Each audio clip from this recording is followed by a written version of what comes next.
Hello everyone, this is Frostbreath reporting and welcome to another special space video, which have no official true title for my YouTube channel, but whatever. Today I'm going to show you something that has happened earlier this week, and once again it has been a special event of which I have been able to take some photos, which will be shown after I explain what has happened, because on May 9th, as you can see here on the date and time thing, something quite unique happened, something that is much more rare than a solar eclipse or a lunar eclipse even. It is a Mercury transit, and to explain what that is, I'm going to zoom in on the sun and you'll see if I have done this correctly what is happening.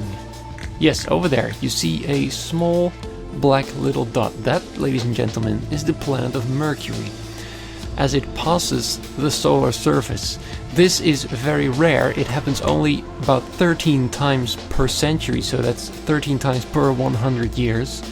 I can't really remember when the last time was, but I do know that the next time it will be in 2019, and the next time will be visible entirely in the Netherlands. It will be in 2039, so now you can kind of imagine how rare it is. A Mercury transit basically means that Mercury, from our point of view, passes in front of the solar surface, and this can only happen with the two inner planets in front of the Earth. So only with Mercury and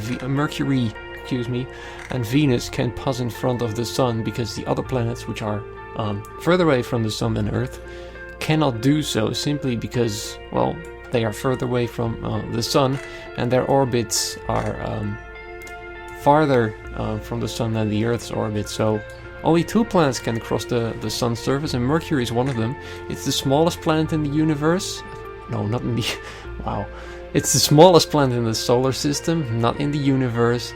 And so yeah, this is pretty rare to see, and I was lucky enough to have a very, very clear day. There were no clouds at all, and I was able to see the start of this event, and a few hours later I took some more pictures of about halfway the event, about 4 p.m. like this time, when the sun had moved quite a bit further, and you can also see that Mercury has moved quite a bit further across the solar surface. The event had a duration of about 7.5 hours. It started at 11:12 UTC and it ended at about 18:42 UTC, and you can convert to your own time when exactly that was. It's pretty useless information as the event has already happened, but still, if you want to know what and why, you can look it up.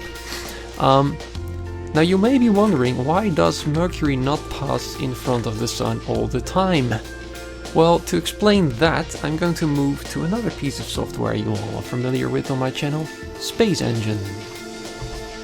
Okay, so after that beautiful, magic and amazing transition, we're now in Space Engine, as you all know, one of the most amazing space simulator software around the net to find. It's free, by the way, and it's all in Dutch, thanks to me.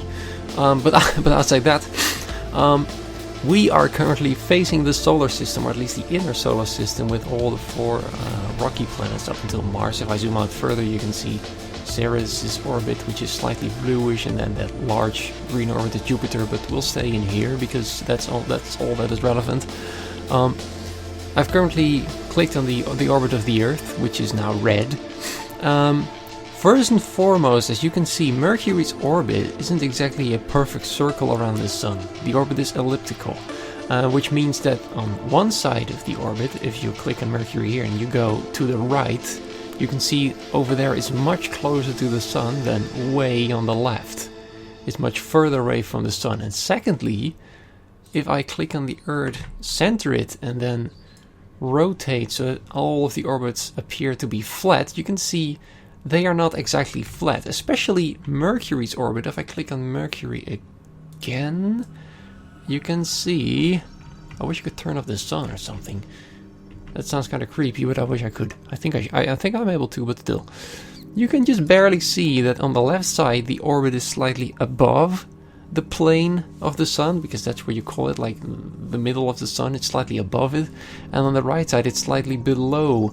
So taking that in mind, you'll probably understand by now why Mercury is not always crossing the solar surface, and same goes for Venus, of course.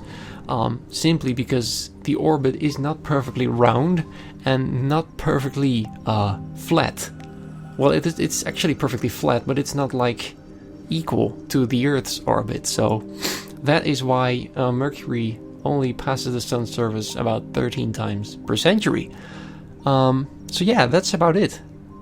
I hope you enjoyed this little educational piece of video, and now I'm going to let you enjoy the pictures I managed to take through my telescope with a special solar filter put on top. Otherwise, obviously, first and foremost, the telescope would melt on the inside, and secondly, if I attempted to watch to the sun without any protection, I would probably be blind by now, which is something I don't really want to happen.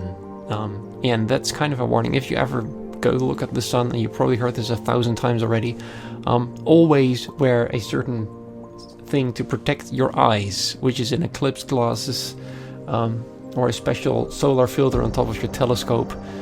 Don't attempt to look through CDs or even regular solar glasses, because they are by far not enough protection for your eyes if you look directly into the sun.